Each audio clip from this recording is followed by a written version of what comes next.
G'day, whether you're new to Australia, lived here your whole life, or just thinking about visiting, you might be wondering what are the rules of Australia and how does that bloody place work? There's a little bit going on between a whole bunch of different jobs and rules, so let me explain. Like most stories, it begins after getting intoxicated at the back of a pub. I'm of course talking about where babies are born. Little baby being born in a shed at the back of a pub with a couple of ringers hanging around. Every baby born in Australia is given a sports betting account. Now, a sports betting account in Australia is kind of like a bank account in that all of your wages and salaries will go into the sports betting account, but all money earned in Australia actually has a goal or a purpose that ties into the point of playing the game of Australia, which I'll explain later. But first, before we get into all the broader rules of Australian society, let's zoom in and take a look at one specific area, the rules of cafes in Australia. Take it away, Paul. What are the rules in cafes in Australia? There's only two things you're allowed to order to eat. Okay, what are they? Avocado toast and other stuff. It's why we can't afford houses. What's the bread like? For some reason, every cafe in Australia serves sourdough and it's extremely hard to cut through, so you're going to need to bring power tools. What about coffee? There's actually three things you're allowed to order there. Okay, what are they? Cold ones, hot ones, and ones with pictures in the phone, but that's usually the hot ones. What about Australian cafe workers? They always look like they're involved in the arts somehow and have some sort of illness, and every second word they say is legend. Okay, interesting. Also very important that if Australians ever worked in hospitality in their entire life, they need to mention it when they're at a cafe. And what if they used to work at that particular cafe? Then they'll communicate to the staff members, but they have to do it indirectly, so they might ask something like, is Josh on coffee today, for example. Right, and what about when you leave?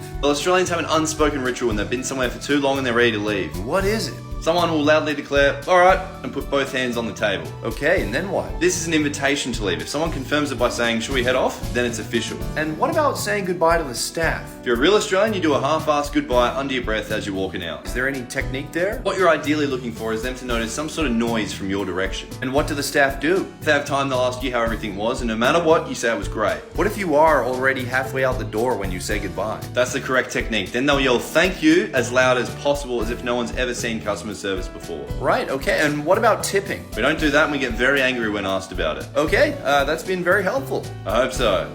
Alright, should we head off? Thanks, Fat Paul from the past. Now that we know how the rules of cafes in Australia work, let's take a look at some of the broader societal rules that we all have to follow.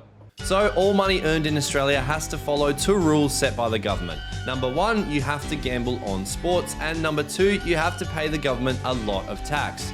It's fucking really annoying. Now, obviously you can spend money you earn in Australia on whatever you like. It's not some crazy dictatorship. There are just minimum standards set by law for how much you have to allocate for sports betting and tax at the end of the year. So you might be wondering like, well, what if I don't want to gamble on sports? And what if I don't want to pay a lot of tax? Well, why don't you grow up or become a multi-million-dollar mining magnate? Sorry, Gina, you scratched that last part, eh? Sorry, Gina. Now, I mentioned earlier, there's a goal in Australia. There is a point to winning. It's a game and we want everyone to play it. So a lot of societies and countries in the world, they don't actually have a specific purpose for their citizens.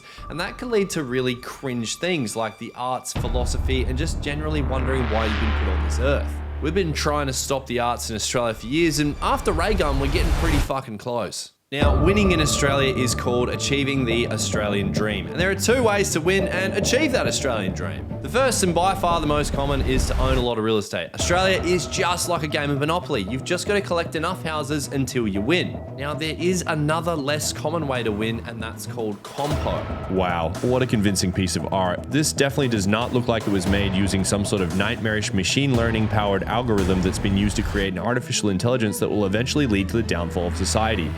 Speaking of the downfall of society, here's Paul with a custom-made vertical video from a few years ago about what compo is. In America, we believe in something called the American dream. Okay, what the fuck's that? It means that anyone, regardless of who they are, can achieve their own version of success. Alright, yeah, fair enough. What I want to know from you is, what is the Australian dream? Well, I mean, I think my mate Jason's got it figured out. Okay, Jason, does he own a business, have like a white picket fence house, that kind of thing? Well, no, it's a colour bond fence. Colour bond. Yeah, don't worry about that. His fence isn't why I think he's got it figured out. Okay, explain Jason's success to me. Well, I mean, in 2016, Jason slipped a disc in his back. I see, so he's had to overcome adversity to get to where he is today. No, I mean, like, he's still living down the road, but, Jason, when he hurt his back, it happened at work. Okay, so he got compo. Compo? Yeah, like workers' compensation. Like he got a payout, like a fairly big one.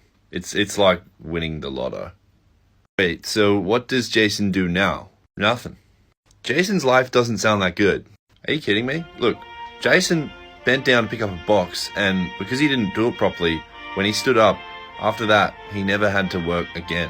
So the Australian dream is getting a compo payout for a workplace injury. Yeah, and a Hilux. But what about the white picket fence house? No, like I said, it's colour bond. It's stronger than Jason's back anyway. Compo is what you get if you injure yourself at work, and the government actually has to pay you money, so much so that you probably never have to work again. Pretty good, right? This can also be called dole bludging, but more on that later.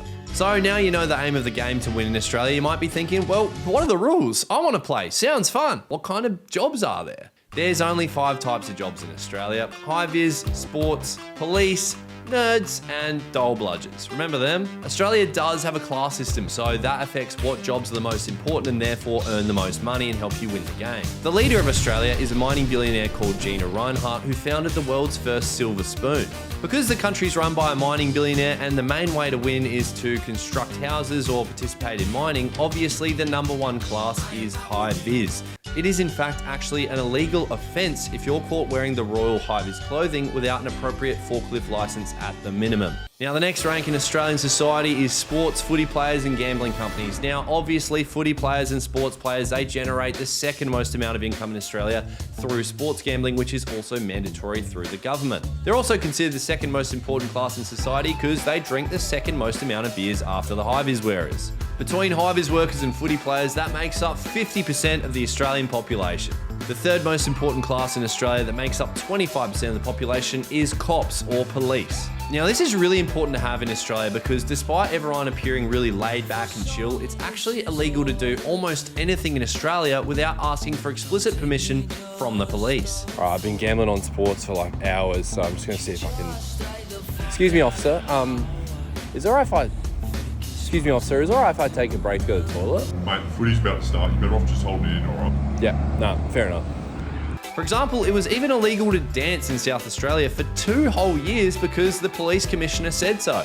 That was actually pretty fair considering what happened with Ray Gun a few years later, which showed that dancing should probably remain illegal in Australia for good. Like I said, we're trying to get rid of the arts one day at a time. We'll get there. And near the bottom of the rung in Australian society is the nerds. Now, nerds have pretty much any job in Australia that's not Hi-Vis, police or sports, and it's pretty much any sort of office worker, maybe retail, hospitality. Nerds have the least buying power in Australia, and that's because nerds are annoying and drink the least amount of beers. Now, at the very bottom rung of society, but not low enough underground to become a miner, is the dole bludger class. This is for anyone who refuses to work because they're a student who only aspires to one day become a nerd anyway, or someone who's really interested in the arts. Cringe. The only exception to this if you are a dole bludger is if you manage to luckily come across a winning card in the game of Australia, which is the compo card. This boosts your Centrelink so high that, as mentioned earlier, you actually do still win the game of Australia. Most dole bludgers never find this card because it does require them to come to work at least once to try and find it. So now that you know how Australian society works, what do you reckon? You ready to place a bet and come down under and give it a go? Just leave the books at home, unless you want to be a nerd.